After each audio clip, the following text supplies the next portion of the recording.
Hey guys, welcome back to MMA Library. Today in MMA and UFC news. In the most recent episode of the Believe You Me podcast, Michael Bisping believes Paddy Pimblett is underestimating Jared Gordon. The pair are set to face off next weekend at UFC 282. Here's what Bisping had to say. But hey, Paddy's doing the right thing, man. Making headlines. He's just going to show up and fight Jared Gordon, you know? I don't think he's underestimating Jared Gordon because he's at that phase in his life now where it's not about the fight. It's not about the opponent. It's about the journey to the top. So every fight, regardless of how tough, for want of a better word, or difficult an opponent it might be, you've got to push yourself. You've got to improve every single camp because his quest is to become a champion, I'm sure.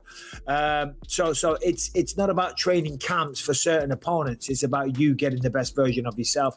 Jared Gordon, that's going to be a tough one now. I'm telling you, Jared's going to make it difficult for him. He's a tough guy to beat. In a recent interview with the Schmo, Ali Abdelaziz says he would like to see Justin Gaethje destroy Conor McGregor. Here's the clip. What about an update with Justin Gaethje? He's going to be returning in 2023. Do you have someone you want him to be fighting specifically? I would like to see Justin Gaethje destroy Conor McGregor and put him in a wheelchair. I would love to do the same. At 170, if Conor wants to fight? Doesn't matter. Anyway, he can take all the steroid you want. He can take all the juice, EPO, everything. We see my guy, whatever he want to take, he can take. I would like to see this fight. But we know he doesn't like tough fights anymore. He want easy fights. He probably not going to fight Justin Gaethje. Listen, it's one guy in the UFC office named Sean Shelby. He need to let me know who Justin fight, and probably that's who Justin going to fight. Is there an update on the trilogy fight between Kamaru Usman and Leon Edwards over there in London town? Yeah, like I said, Leon Edwards want to fight to be in London.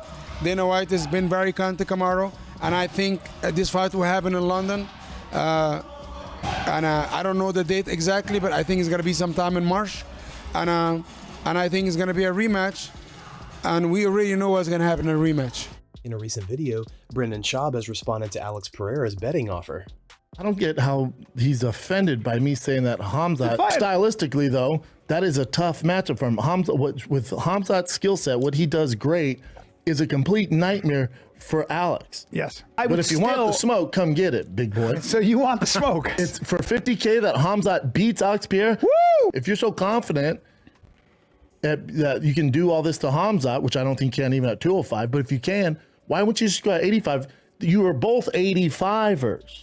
The UFC announced on Friday that any fighter who's associated with coach James Krause may face a temporary ban following suspicious betting activity. ESPN MMA had this to say about the situation. James Krause's license revoked in Nevada. He's been banned from all UFC events. And the big news, anybody affiliated with in the gym at which he coaches, Glory MMA, as long as they train at Glory MMA, not allowed to compete in the UFC. This all fallout from a probe into some shady number movement surrounding a fight in which Darrick Minner lost. How did we get here? That's a great question. That is the question, right, Phil? So you mentioned that fight between Darrick Minner and Shailan Nurdanbeek. That happened on November 5th. There was a UFC Fight Night card at the UFC Apex. In the hours leading into that fight, there was some heavy betting, some heavy bets placed on Nurdanbeek to win the fight, to win in the first round, and there were also bets coming in on the under as far as how long the fight would last, ending in the first round.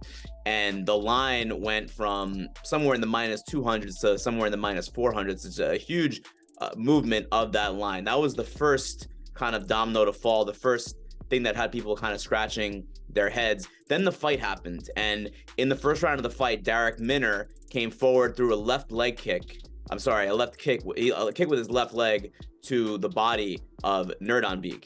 Minner, as soon as he threw the kick, seemed to injure himself, or maybe he had a pre-existing injury. He kind of like bent down and tried to grab the leg and grimaced.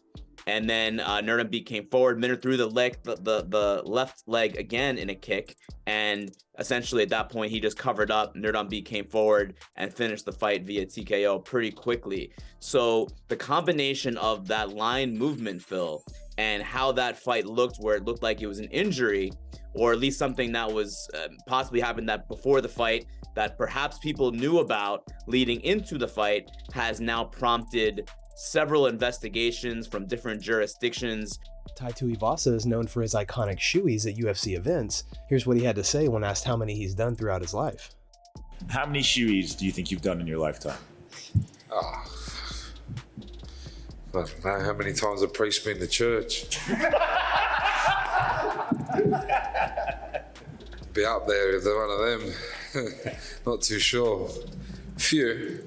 And you must go through trainers like nothing, right? Because you can't put beer in like an expensive pair of trainers and then. Well, the trick is I don't use my shoe. I never use my shoe. I'm not that silly. But yeah, it's usually someone else's shoe, so I don't really know. I've never done one out of my own. So you got a perfect shoe collection then? They end up a bit wrecked too by the end of the night, but not from Shoeys. Nathan Levy sends a message to Kanye West following his decision victory over Genaro Valdez last night. Here's the clip.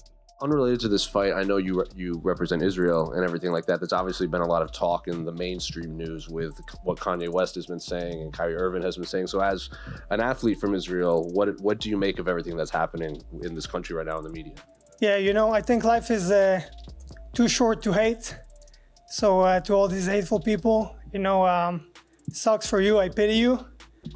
And other than that, Kanye West, if you got a problem with me or my people, come see me, bro. Have you noticed kind of like when he starts saying all of these things, I feel like a lot of people on Twitter, there's this big rise and now they think they can also say it because Kanye is saying it. Have you noticed that too? Trust me, I've noticed it. I get a lot of lovely DMs all the time. I am Jewish. It's what I am. It's what I was born. I'm very proud of it and I will fight for it. I will fight for my people in the octagon or wherever need be. Dricus du Plessis says that the best version of Darren Till will not be able to beat him when the pair face off next weekend at UFC 282. I'm a massive fan of Till, and I think he has shown to be an incredible athlete. He's been on and off and on and off. I do think we're going to see an on Till, but it still won't be enough.